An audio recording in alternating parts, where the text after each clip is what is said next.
जय माँ दुर्गे। नवरात्रि की आप सभी को ढेर सारी शुभकामनाएं। आज से शारदीय नवरात्रि शुरू है।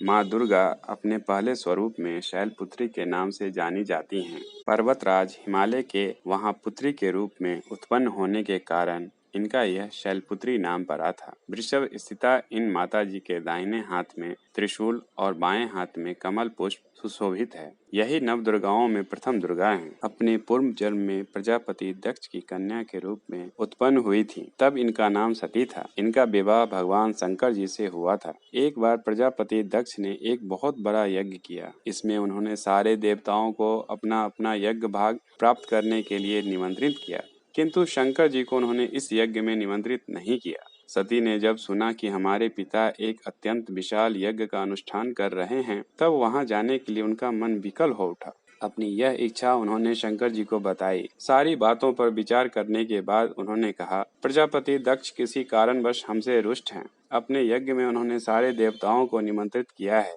उनके यज्ञ भाग भी उन्हें समर्पित किए हैं, किंतु हमें जानबूझकर नहीं बुलाया है, कोई सूचना तक नहीं भेजी है। ऐसी स्थिति में तुम्हारा वहां जाना किसी प्रकार भी श्रेयस्कर नहीं होगा। शंकर जी के इस उपदेश से सती का प्रबोध नहीं हुआ। पिता का यज्ञ देखने वहां जाकर माता और बहनों से मिलने की उनकी व्यग्रता किसी प्रकार भी कम न हो सकी। उनका प्रबल आग्रह देखकर भगवान शंकर जी ने उन्हें वहां जाने की अनुमति दे दी। सती ने पिता के घर पहुंचकर देखा कि कोई भी उनसे आदर और प्रेम के साथ बातचीत नहीं कर रहा है। सारे लोग मुंह फेरे हुए हैं। केवल उनकी माता ने स्नेह से उन्हें गले लगाया। बहनों की बातों में व्यंग और उपहास के भाव भरे हुए थे। परिजनों के इस व्यवहार से उनके मन को बहुत क्लेश पहुंचा। उन्होंने यह भी देखा कि वहां चतुर्दिक भगवान शंकर जी के प्रति तिरस्कार का भाव भरा हुआ है। दक्ष ने उनके प्रति कुछ अपमानजनक वचन भी कहे। यह सब देखकर सती का हृदय क्षोभ, ग्लानि और क्रोध से संतप्त हो उठा। उन्होंने सोचा, भगवान शंकर जी की बात न मान यहाँ आकर मैंने बहुत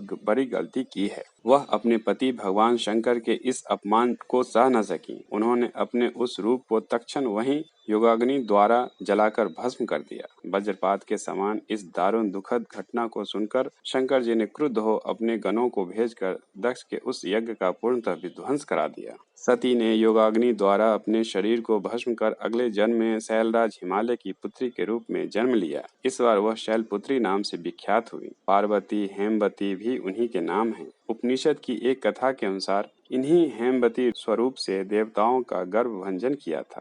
शैलपुत्री देवी का विवाह भी शंकर जी से ही हुआ। पूर्व जन्म की भांति इस जन्म में भी वह शिव जी की अर्धांगिनी बनी। नव दुर्गाओं में प्रथम शैलपुत्री दुर्गा का महत्व और शक्तियां अनंत हैं। नवरात्र पूजन में प्रथम दिवस इन्हीं की पूजा और उपासना की जाती है। इस प्रथम दिन की उपासना में योगी अपने मन को मूलाधार चक्र में स्थित करते हैं। यहीं से उनकी योग साधना का प्रारंभ होता है। भक्तजन, माँ दुर्गा के प्रथम रूप का यह संक्षिप्त वर्णन था। आप सब इसी तरह बने रहिए।